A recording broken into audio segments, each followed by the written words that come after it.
दोस्तों नमस्कार। YouTube channel चर्चा का विषय में मैं विश्वपति आपका स्वागत करता हूं। दोस्तों, भारत और कनाडा के बीच, भारत और अमेरिका के बीच तल्खियां बढ़ती जा रही हैं और ये तल्खियां अभी और बढ़ेंगी। इनके घटने की संभावना नहीं लग रही। खास तौर से अमेरिका में यदि डेमोक्रेटिक पार्टी की प्रत्याशी कमला हैरिस चुनाव जीत जाती हैं तो ये तल्खियां और बढ़ेंगी भारत और अमेरिका के बीच में, भारत और कनाडा के बीच में। मैंने आपको पहले भी वीडियो में बताया था कि कनाडा में जिस जस्टिन ट्रूडो की सरकार है, जस्टिन ट्रूडो के डीएनए में भारत का विरोध छुपा हुआ है। आज तो भाजपा की सरकार है, लेकिन जब जस्टिन ट्रूडो के पिता कनाडा के प्रमुख थे और भारत में भाजपा की सरकार नहीं थी, तब भी कनाडा भारत के खिलाफ उल जलूल बयानबाजी करता था और भारत के खिलाफ आरोप लगाया करता था और भारत को तोड़ने की साजिश रचने वालों को हर तरीके की सहायता उपलब्ध कराया करता था। दोस्तों, जो बिडेन ने भी जब से कार्यभार संभाला, ऊपर से वो दिखाते रहे कि मैं मोदी से अच्छे संबंध बनाना चाहता हूं, लेकिन पर्दे के पीछे से वो लगातार भारत के खिलाफ हमला करते रहे और भारत के खिलाफ षड्यंत्र रचते रहे। पिछले दिनों अमेरिका में गुरपंत सिंह पन्नू की 2023 में हुई एक हत्या के संबंध में अमेरिकी अदालत ने एक सम्मन जारी किए। उस सम्मन में भारत के रॉ के एक पूर्व प्रमुख अधिकारी सामंत गोयल का नाम तो है ही, उस सम्मन में भारत के रॉ प्रमुख, भारत के एनएसए अजीत डोभाल का भी नाम है। अब उसके बाद एक और नया नाम उभरा है। अमेरिका के अखबार वाशिंगटन पोस्ट ने दावा किया है कि भारत के एक मंत्री ने कनाडा के कुछ नागरिकों की हत्या करने के अभियान की अपनी खुफिया एजेंसी को मंजूरी दी।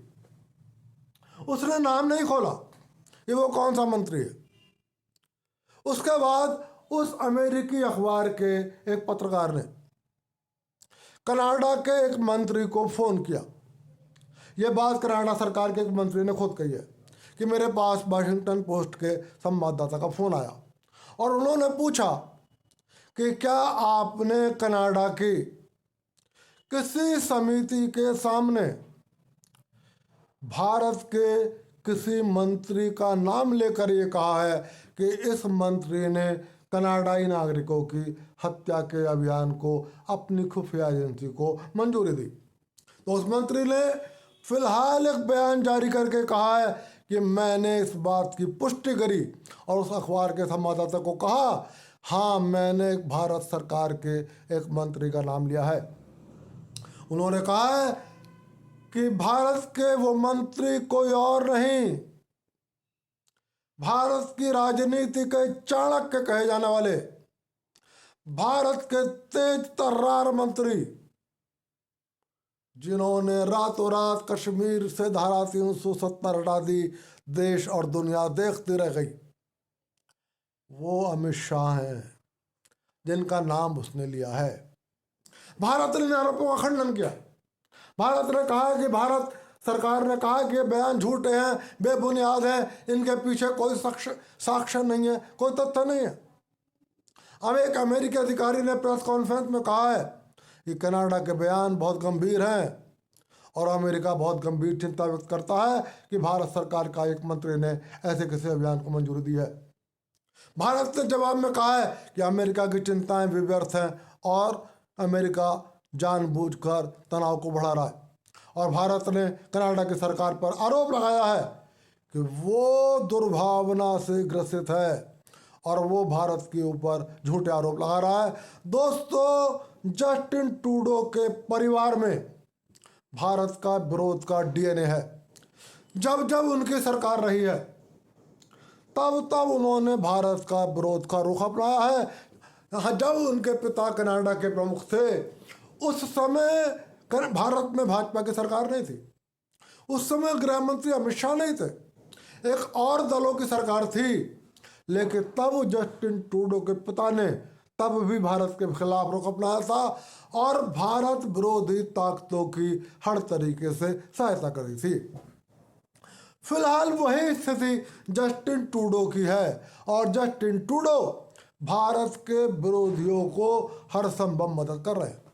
दोस्तों, जस्टिन ट्रूडो ने पहले भी आरोप लगाया था और अब जस्टिन ट्रूडो की सरकार के एक मंत्री ने साफ साफ कहा है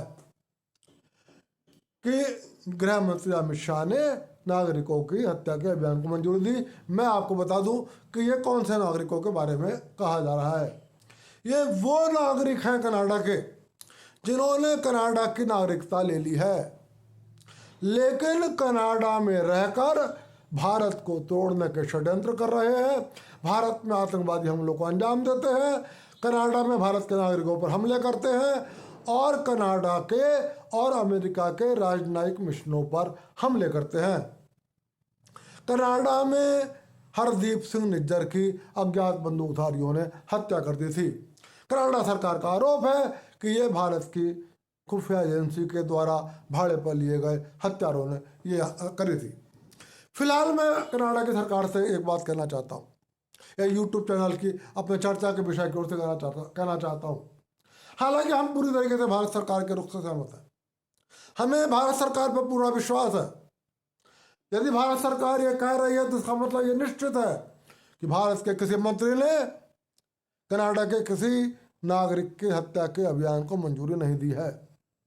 लेकिन कनाडा के सरकार को और अमेरिका की सरकार को मैं भारत की 140 करोड़ जनता की ओर से कहना चाहता हूँ, आप जितने लोग मेरा यूट्यूब सुन रहे हो आपकी ओर से कहना चाहता हूँ, अपनी ओर से कहना चाहता हूँ, यदि गृह मंत्री अमित शाह ने कनाडा के उन नागरिकों की हत्या के अभियान को मंजूरी दी है जो भारत को तोड़ने का षड्यंत्र रच रहे हैं, भारत को तोड़कर एक स्वतंत्र खालिस्तान की स्थापना का प्रयास कर रहे हैं, तो मैं कहना चाहता हूं पूरा देश अमित शाह के साथ खड़ा है और अमित शाह की ऐसे किसी मंजूरी का स्वागत करता है, समर्थन करता है और हम अमित शाह का कोटि कोटि स्वागत करते हैं और कोटि कोटि धन्यवाद देते हैं।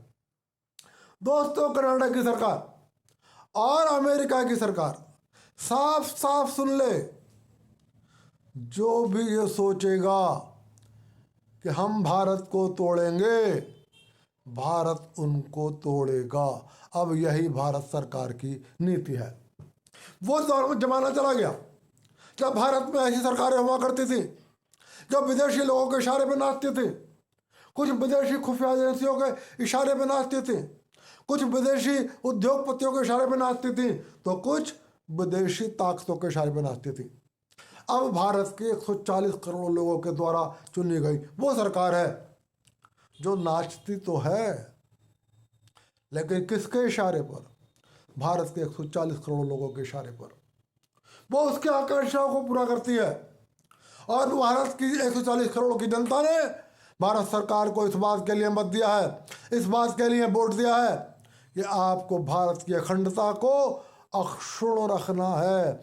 इसलिए भारत की अखंडता को तोड़ने का प्रयास जो भी करेगा, भारत की खुफिया एजेंसियां, भारत के समर्थक उन लोगों को तोड़ने का प्रयास करेंगे।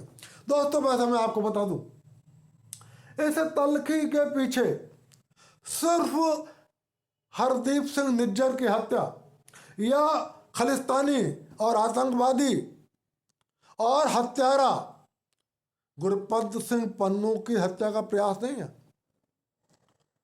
इस तल्खी के पीछे रूस और यूक्रेन युद्ध में भारत की स्थिति है।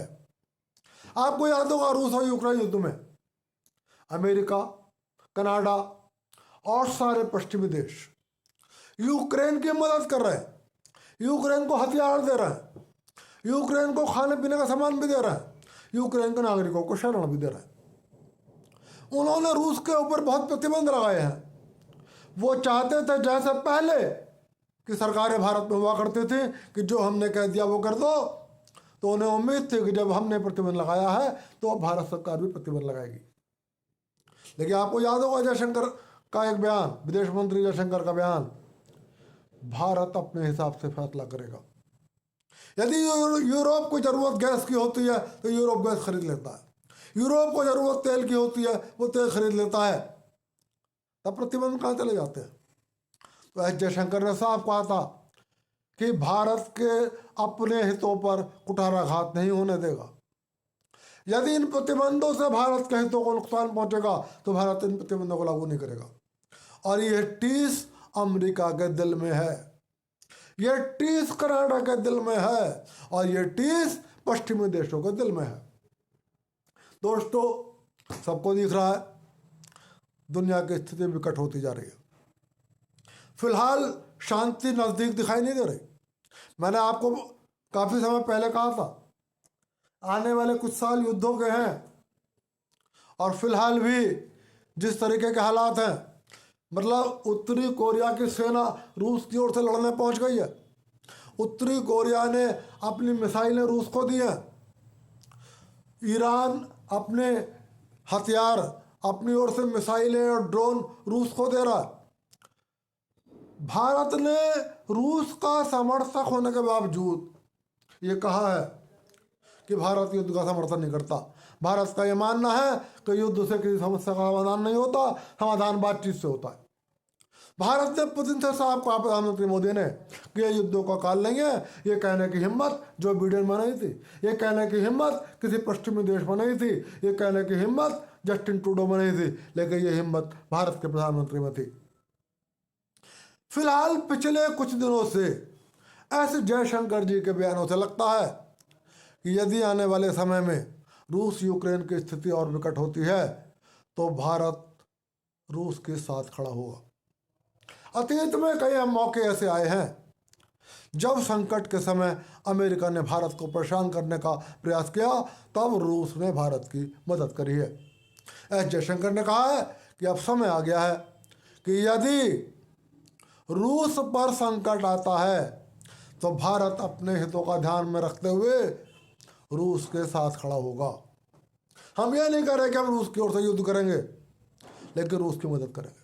और फिलहाल अमेरिका ने भारत की 4 कंपनियों पर यह कहते हुए प्रतिबंध लगा दिया है कि यह रूस को सैनिक साजो सामान उपलब्ध करा रही है।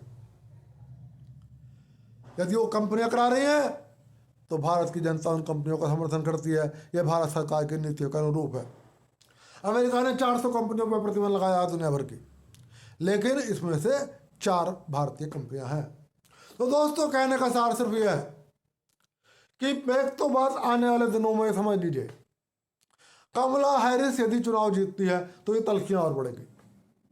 फिलहाल अमेरिकी चुनाव की रिपोर्ट यह है कि अमेरिका के एक अखबार का दावा है कि डोनाल्ड ट्रंप अपने प्रतिद्वंदी से 1% वोटों से पीछे चल रहे हैं। दूसरे अखबार का दावा है कि डोनाल्ड ट्रंप 8 से 9% वोटों से अपने प्रत्याशी से पीछे चल रहे हैं। ये दोनों अखबार डेमोक्रेट प्रत्याशी के समर्थक हैं।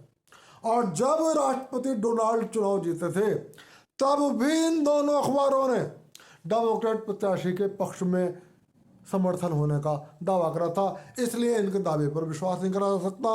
लेकिन यदि कमला हैरिस जीतती है तो भारत अमेरिका और भारत कनाडा के बीच तल्खियां और बढ़ेंगी।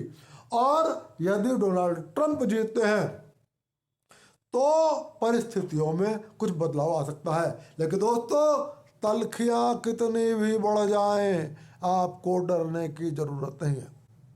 आपको जानने की जरूरत नहीं है क्या होगा, वो बताने के लिए मैं आऊँगा। और तल्खियों से डरने की जरूरत नहीं है, क्योंकि भारत में एक ऐसी सरकार बैठी है जिसका 56 इंची सीना है, जो पूरी दुनिया को जवाब देना जानती है। दोस्तों, अपनी वीडियो को यहीं समाप्त कर रहा हूँ और फिर कह रहा हूँ कि यदि वीडियो पसंद आए तो लाइक कर देना, मेरे चैनल को सब्सक्राइब कर देना। फिर मिलूँगा और फिर किसी विषय पर बात होगी। तब तक के लिए आप सभी को विश्वपति का नमस्कार।